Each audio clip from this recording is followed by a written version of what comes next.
Satyapal Malani, Ulhasnagar. I think Dr. Zakir is playing with words. It's jugglery of words only. Islam divides peoples of the whole world in two. One is Mu'min and there is Kafir. Definitely, we don't believe and trust in many things which Islam says. So this brotherhood of universal brotherhood is not possible what Islam wants to enjoin upon us. Islam only creates divisive forces. Even we can know Shias, Sunnis and 70 other castes in Islam itself. I'm putting the question. No problem. Universal, Islam cannot give universal. It's only Hinduism which can give universal brotherhood. Ekam Satya Vipra Bahuda Vadanti, which you have just quoted. Islam does not recognize killing the cows, killing the kafirs, taking their property, loot, women folk. Islam tells how brotherhood can come. And you talk of brotherhood is a jugglery of words only. Really speaking, you are talking Hinduism in the name of Islam. The brother has made several comments. And Islam says, Inna Allaha ma sabreen. For verily, Allah is with those who are patient. For brotherhood to prevail, you should be patient. If I'm not patient, there will be a fight between me and my brother. Islam says, in Surah Baqarah, chapter number 2, verse number 153, Inna Allaha ma sabreen. For verily, Allah is with those who are patient. And for brotherhood to prevail, you should be patient. And I respect my elderly brother out here. He may be having a good study of Hinduism, but I'm sorry that I disagree with him. His study of Islam is a bit weak, I would say. And I do agree with him that Islam, there are two types of people.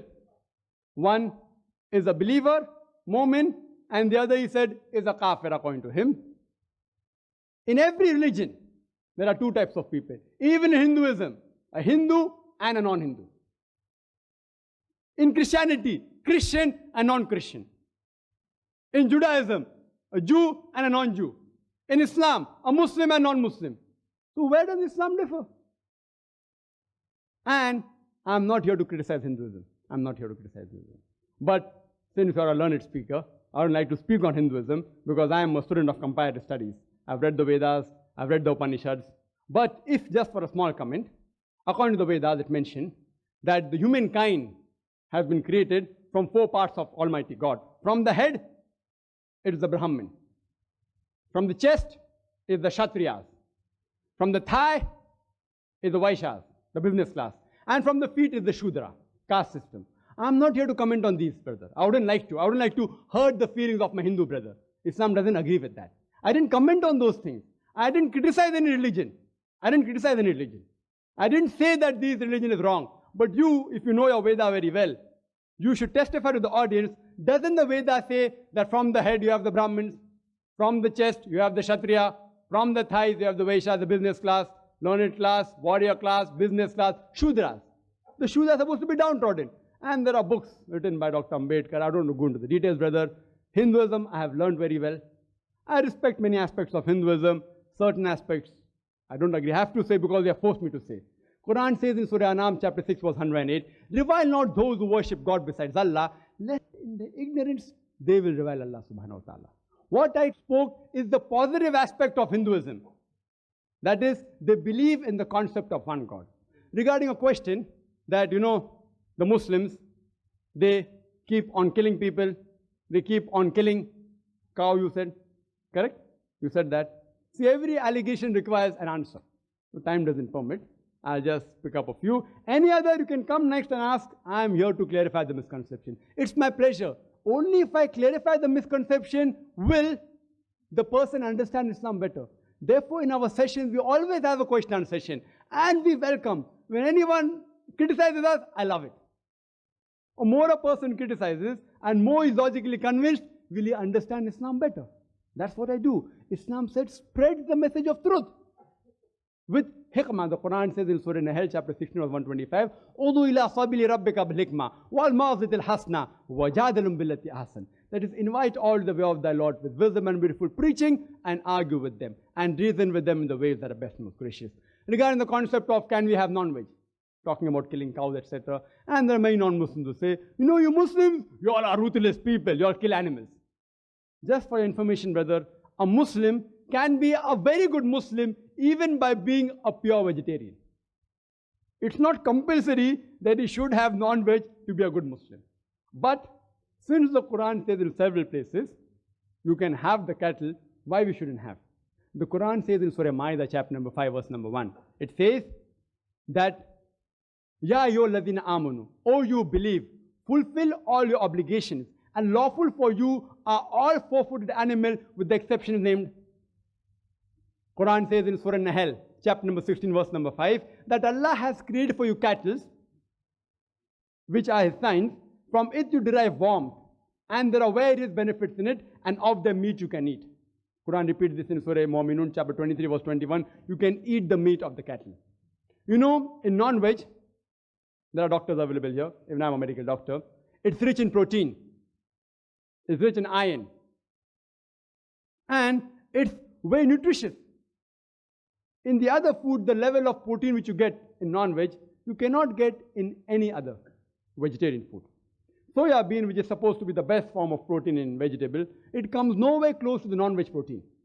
And regarding the concept of killing of cows, if you read the Hindu scriptures, I'm not here to criticize any religion, but brother asked a question, I have to speak the truth.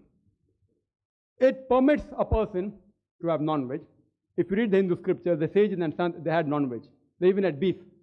It is later on, due to the influence of the other religions, like Jainism, etc., that people were being influenced in the philosophy of ahimsa, of not to kill animals, that they accepted this philosophy in their way of life. Otherwise, Islam is also for animal rights. I can give a talk only on animal rights. Islam is the religion which says that do not overburden the animals, treat them nicely, give them food. But when required, they are even created for food. If you analyze the other religions which believe in this philosophy, that you should not have non-veg, the philosophy was based on the concept that you should not kill animals because they're living creatures. Therefore, having non-veg is a sin. I do agree with them. If any human being can live in this world without killing a single living creature, I would be the first one. The universal brotherhood in Hinduism is that every living creature is your brother. Every living creature, irrespective whether it's an animal or a bird or an insect. I'm asking a simple question, that how can a person even survive for 5 minutes without killing millions of his brothers? Those who know medical science will understand what I'm saying. That whenever you breathe, there are millions of germs you're inhaling and you're killing. That means in this religion, you're killing your brothers to survive. The universal brotherhood in Islam is every human being is your brother. Brotherhood in faith is every Muslim is a brother. Every living creature is not my brother. But we have to protect the living creature, should not harm them, should not unnecessarily torture them. But when required, you can have them for food. So when the philosophy says that having non-veg is a sin because we kill living creatures, today's science tells us that even the plants have got life. Do you know that? So the logic that killing living creatures is a sin has failed. So now they change the logic and they say that, see, plants have got life, but plants can't feel pain. Therefore, killing the animals is a greater sin as compared to killing plants. Do you know, today science is advanced and we have come to know even the plants can feel pain. The plants can even cry. The plant even feel happy. So the logic that plants cannot feel pain has failed. The cry of the plant cannot be heard by the human ear, because the human ear has a frequency of 20 cycles per second to 20,000 cycles per second. Anything between this, the human ear can hear. Anything below or above, the human ear can't hear. For example, if a master blows a dog whistle, you know the dog whistle, it's called a silent dog whistle.